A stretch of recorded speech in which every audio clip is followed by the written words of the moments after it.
សិក្សាអំពីរូបមន្ត is បូក n is បូក n គឺជារូបមន្តគណនារោគលក្ខខណ្ឌដោយមានផ្គុំជាមួយនឹងរូបមន្តនឹង syntax គឺយើងប្រើ is n logical 1 comma logical 2 តមកទៀតលក្ខខណ្ឌហ្នឹងគេហៅថា logical test តមកទៀតគឺបង្ហាញ value is true comma មកបង្ហាញ value is false តោះអញ្ចឹងយើងមើលឧទាហរណ៍យើងជាក់ស្ដែងបាទអញ្ចឹងដំបូងគឺយើងត្រូវវាយលំហាត់នេះចូលជាមុនសិនបន្តមកទៀតគឺយើងមើលសំណួរគេខាងក្រោមនេះគេកំចង់ឲ្យយើងរក bonus សម្រាប់ manager អញ្ចឹងទី1សម្រាប់ page ប្រុសនិង position ស្មើ manager គឺត្រូវបន្ថែម 10% លេខ2សម្រាប់ page ម៉ាក់ស្រី female និង position manager ត្រូវបន្ថែម 5% បាទខុសពីលក្ខខណ្ឌទាំងពីរខាងលើហ្នឹងគឺបន្ថែម$0តោះអញ្ចឹងគឺយើងរក bonus គឺយើងដាក់មក bonus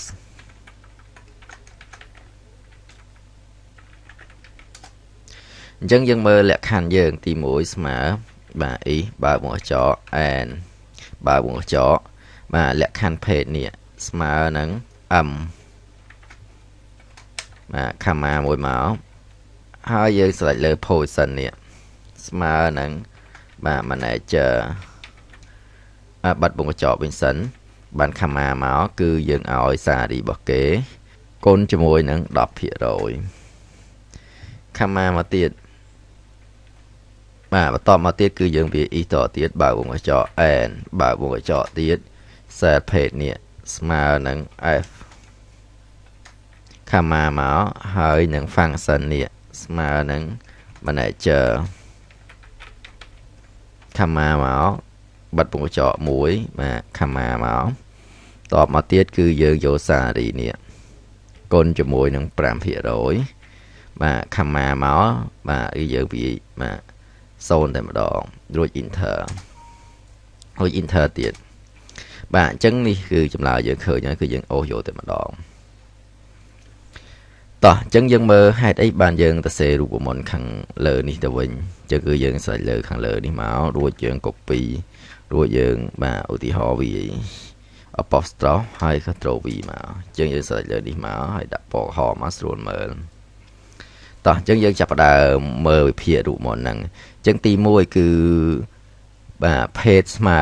m បាទ position ស្មើ manager អញ្ចឹងយើងមើលនេះអញ្ចឹងអីហើយយើងមានរូបមន្ត n នេះអញ្ចឹងនេះគឺរូបមន្ត n មានន័យថាលក្ខខណ្ឌ page ស្មើ m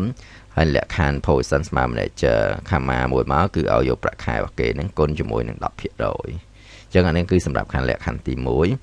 អញ្ចឹងយើងមើលលក្ខខណ្ឌទី2ទៀតគឺបើ n បាទ page ហ្នឹងស្មើនឹង f ម្ដងហើយនឹង position ស្មើ manager គឺឲ្យសាររីរបស់គេគុណនឹង 5% អញ្ចឹងសម្រាប់លក្ខខណ្ឌទី2ត្រូវហើយអញ្ចឹងយើងមើលលក្ខខណ្ឌទី3ផ្ទុយពីលក្ខខណ្ឌហ្នឹងយើងចុចទៅ comma មកហើយវាលេខ0តែម្ដងតោះអញ្ចឹងយើងផ្ទៀងផ្ទាត់ចម្លើយអញ្ចឹងយើងមើលនេះ page នេះ m បាទត្រូវមួយហើយទី2បាទ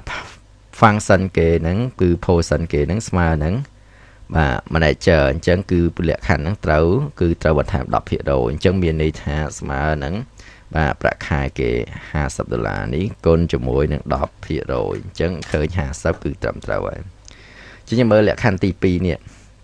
ទិន្នន័យហ្នឹងគឺ page ស្មើ m តែ function មិនមែន manager ទេគឺ IT អញ្ចឹងបន្ថែម0ត្រូវហើយវាចូលលក្ខខណ្ឌទី3អញ្ចឹងយើងមើលតទៀតនេះឧទាហរណ៍ហេតុអីកន្លែងនេះថែម15 page ស្មើ female នេះលក្ខខណ្ឌ page ស្មើ female ហើយ position ស្មើ manager ត្រូវហើយអញ្ចឹងបន្ថែម 5% អញ្ចឹងមានន័យថាស្មើនឹងប្រាក់ខែរបស់គេគុណនឹងបាទ 5% enter អញ្ចឹងឃើញ15គឺត្រឹមត្រូវហើយអញ្ចឹងលក្ខខណ្ឌនេះក៏យើងបានមើលហើយគឺ page ស្មើ m position ស្មើ manager អញ្ចឹងថែមបាទ 10% ស្មើនឹង50ត្រូវហើយបាទអញ្ចឹងយើងមើលលក្ខខណ្ឌនេះតទៀតបាទ page ស្មើ m ហើយ position manager ហេតុអីបាន20អញ្ចឹងយើងមើលនេះប្រាក់ខែគេ200អញ្ចឹងថែម 10% ស្មើនឹងបាទ2200ហ្នឹងគុណនឹង 10% អញ្ចឹងគឺឃើញ20អញ្ចឹងលក្ខខណ្ឌរបស់យើងត្រឹមត្រូវអស់ហើយគឺយើងប្រើរូបមន្តហ្នឹងឯង